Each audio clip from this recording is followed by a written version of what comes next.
The Internet is arguably the most important medium for the rapid and free exchange of ideas and information since the invention of the printing press.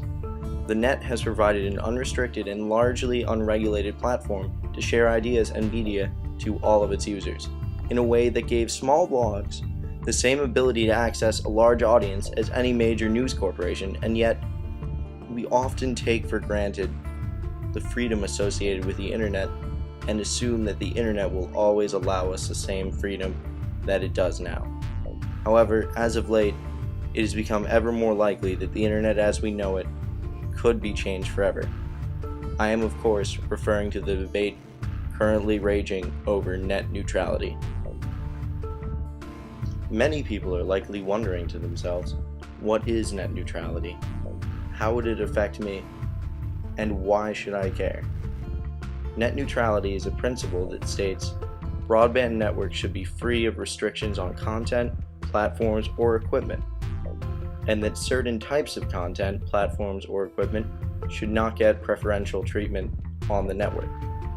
Basically, the concept of net neutrality is that all websites and online applications should receive the same speed and amount of bandwidth no matter what, and that the broadband providers should not be able to discriminate between users.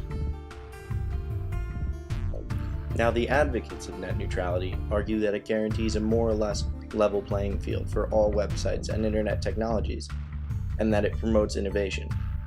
That by maintaining equality, it allows innovators and small startups to become the next Facebook or Google, who would otherwise be prevented by the prohibitive costs associated with a tiered system, as the broadband providers would like to see. And Comcast would like to charge money for smooth access to websites, the speed to run applications, and permission to plug in devices. With the way things are going, net neutrality could quite possibly be one of the most important issues of our time. An issue which, depending on how we solve it, could drastically change the very nature of the Internet for decades to come.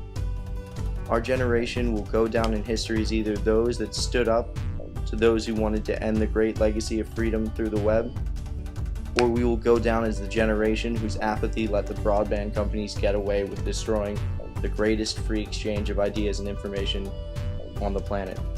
Stand up to the cable companies. Don't let them take our Internet.